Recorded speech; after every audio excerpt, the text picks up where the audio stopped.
बुद्ध ने अपने शिष्यों से कहा, तुम दुनिया के हर एक कोने में जाकर ये उपदेश दो, लोगों से कहो कि अमीर और गरीब सब एक है। जिस तरह सारी नदियां समंदर में मिल जाती हैं, उसी तरह हमारे धर्म में सब जातियां एक हो जाती हैं। नफरत का जवाब नफरत नहीं है, उसे सिर्फ प्यार से ही खत्म किया जा सकता है। आपसी सद्भाव और परोपकार, यही उनका संदेश है कि संघर्ष से मुंह न हो, बल्कि शांत भाव से उसका सामना करो और जीवन में विकास और तरक्की की राहें खोजते रहो। ये संसार ही मेरा प्रेरणा स्रोत है, मेरी उपलब्धि का कारण। संसार ही मेरा गुरु है। यदि मैं लोगों के पास जाकर मेरा उपदेश नहीं दूंगा, तो इस विश्व के प्रति अपना ऋण मैं कैसे चुकाऊंगा?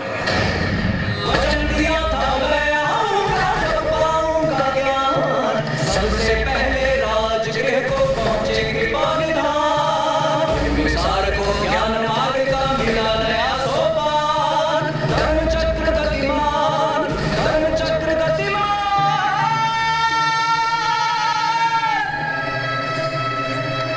विराज जी, भगवान, मैंने आपकी महान उपलब्धियों के बारे में सुना है। आपके मार्ग के उपदेशों को बहुत से योगियों और ब्राह्मणों ने स्वीकार कर लिया है। राजन बिंबिसार, आपकी शुभकामनाओं को यहाँ से साथ लेकर 6 वर्षों तक मैंने कठोर तपस्या और खोज की। मेरे अपने प्रयत्नों से गुरु के बिना ही मुझे नया मार्ग मिल गया है। मेरा मार्ग और उसके परिणाम मेरे अपने अनुभव हैं। मुझे किसी की प्रामाणिकता नहीं चाहिए। मैं प्रसन्न हूँ। इतने दीर्घ समय तक मैं आपको फिर से देखने और आपसे उपदेश पाने के लिए जीवित रहा।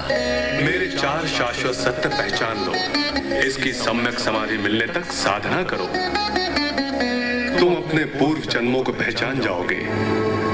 संपूर्ण विश्व को देखो और अपने जीवन के अंतिम पड़ाव को पहुंच जाओ। एक बात का सदैव स्मरण रखो, हम सबको इस संसार को त्यागना है। जब कोई ये संसार कभी न लौटने के लिए छोड़ता है, तभी उसका कार्य पूरा होता है। अगर किसी को लगता है कि उसका कार्य अधूरा है, तो उसे पुनर्जन्म लेना ही होगा। मैं अपने मार्ग का रचयिता हूँ। मेरा मार्ग ही मेरा धर्म है। मेरा मार्ग करुणा है। करुणा ही शौक से मुक्ति दिलाती है। अब मैं यहाँ सारनाथ में अपने चक्र की स्थापना कर रहा हूँ। ये चक्र गतिमान होकर गांव-गांव, नगर-नगर दुखों और व्यथाओं से पीड़ित मानव जाति को मुक्ति प्रदान करेगा। इस चक्र का केंद्र गोपनीय सत्य है, साहस, जागरूकता और इंद्रियों पर नियंत्रण और समाधि इसका घेरा है। मैं धन्य हुआ भगवान। मेरी प्रार्थना है कि आप अपने शिष्यों के साथ राजगृह में निवास करें। राजगृह के सीमांत पर सुंदर वेणुवन मेरी आपको छोटी सी भेंट है। आप सब वही रहें और मुझे कृतार्थ करें। दुख ही दुख नश्वर जीवन में हर सुख का परिणाम भी दुख है। दुख नश्वर जीवन में हर सुख का परिणाम भी दुख है। सार शाश्वत सत्य समझ लो, जिसमें शांति सच्चा सुख है। मैं समाधि प्रज्ञा नियम ईश्वर के वरदान। धर्म चक्र गतिमान, धर्म चक्र गतिमान। प्रभु, भयंकर हत्यारा अंगुलीमाल जेतवन में प्रवेश कर चुका है। कहा जाता है कि वो लोगों की हत्याएं कर उनकी अंगुलियों की माला अपने गले में पहन लेता है।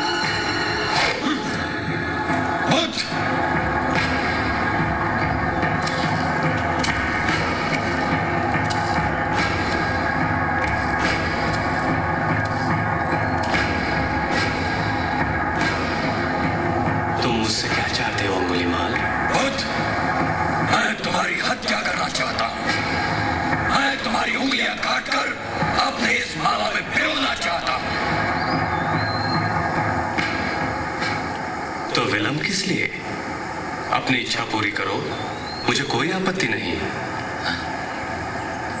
क्या तुम्हें मुझसे कोई भय नहीं लग रहा? लोग तो केवल मेरा नाम सुनकर भय से कांप उठते हैं। मुझे तुम्हारा कोई भय नहीं अंगुलीमाल। तुम स्वयं भयभीत और अशांत हो। ये तुम क्या कह रहे हो बुद्ध? मैं अंगुलीमाल और भयभीत? तुम मेरा परिहास कर रहे हो। तुम्हारी हिंसा में ही तुम्हारा भय छुपा हुआ है। क्या तुम्हें ज्ञात है बुद्ध, यदि मैंने तुम्हारी हत्या कर दी तो मेरा 100 व्यक्तियों की हत्या का लक्ष्य पूरा हो जाएगा। इससे तुम्हारा क्या लाभ होगा? इससे तुम्हें और अधिक भय और अशांति मिलेगी। अशांति? क्यों मिलेगी मुझे अशांति? जो हत्याएं तुमने की है उनके लिए तुम जीवन भर पश्चाताप करोगे। तुम्हारा जीवन नरक हो जाएगा, निरंतर भय में डूब जाओगे। क्यों? क्योंकि जो आतंक और हिंसा तुम फैलाते हो वही लौटकर तुम्हारे पास आती है। यदि ये सत्य है तो मुझे क्या करना चाहिए? कि हिंसा का मार्ग छोड़ दो और नया जीवन आरंभ करो। परंतु ये कैसे संभव है? घृणा और हिंसा को त्यागने से तुम्हारे मन को शांति मिलेगी।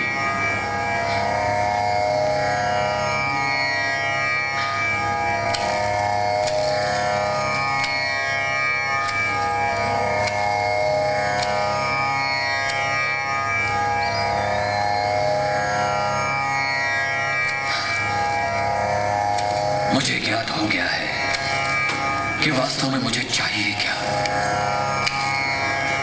कृपया आप मुझे अपनी दया और करुणा का रक्षा कवच दीजिए प्रभु। यदि आप मेरे पापों के लिए मुझे क्षमा कर देंगे तो मैं आपकी शरण में दीक्षा ले लूंगा।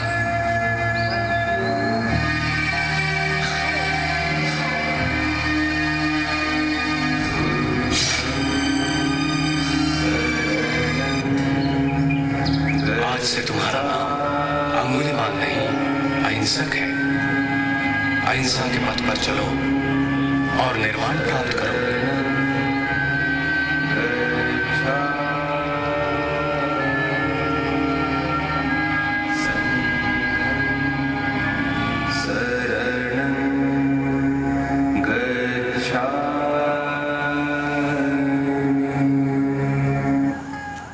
विद्वान ब्राह्मणों, आपके क्या संदेह हैं? हम आश्वस्त हैं कि आपने सत्य का मार्ग खोज लिया है।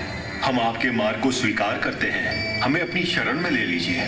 भगवान, हमारा जीवन केवल वेदों पर आधारित है। क्या आप इस बात को स्वीकार नहीं करते? महान ऋषि गौतम, वशिष्ठ, जमदग्नि और विश्वामित्र वेद मंत्रों के रचयिता थे। वे अपना जीवन कैसे जीते थे? क्या वे तुम्हारी तरह मूल्यवान वस्त्र और आभूषण पहनते थे?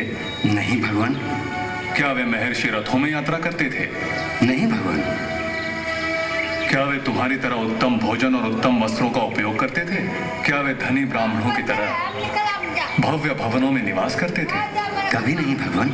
पर तुम उन मंत्रों का उच्चारण, उनकी तपस्या, उनके अनुशासन और उनकी जीवन शैली को अपनाए बिना कर रहे हो। क्या तुम केवल वेद मंत्रों का उच्चारण करके देवलोक और ब्रह्मलोक जाने की इच्छा कर सकते हो? नहीं भगवान। जब हम महर्षियों की जीवन शैली को अपने जीवन में नहीं अपना रहे तो उनकी मंत्र शक्ति कैसे पा सकते हैं? हमारा मार्गदर्शन कीजिए भगवान। भगवान, आपने खोज की है। मानव जीवन दुख के सिवाय कुछ भी नहीं है।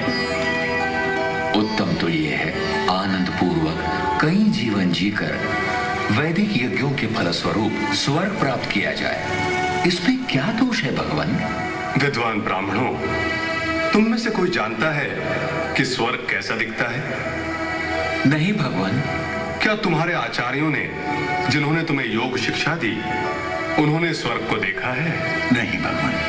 क्या तुमने किसी अन्य के बारे में सुना है जिसने स्वर्ग देखा हो? नहीं भगवान। स्वर्ग के बारे में बिना सुने, बिना सूचना के यज्ञ करके कहां जाओगे? क्या आपका यह अर्थ है कि स्वर्ग नहीं है? मैंने स्वयं स्वर्ग देखा है।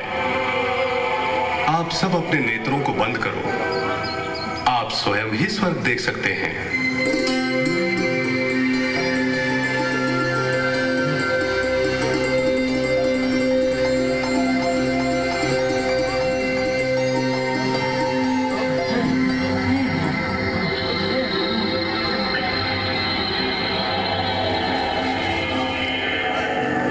भगवान, हमने स्वर्ग के आनंद को देखा, अप्सराओं, देवताओं, वहां के ऐश्वर्य, अमृत को देखा। हमने स्वर्ग से जीव के पतन को भी देखा। भगवान, हमें किस मार्ग का अनुसरण करना चाहिए? विद्वानों, मेरा मार्ग मुक्ति का मार्ग है। उसे तुम अपनाओ और निर्वाण पाओ। निर्वाण के पश्चात किसी स्वर्ग नरक का प्रश्न ही नहीं उठता। मत करो विश्वास, मत करो विश्वास केवल इसलिए क्योंकि वो तुमको बताया है, या कि वो परंपरा से पास आया है, या कि उसको स्वयं तुमने सोचकर अपना लिया है।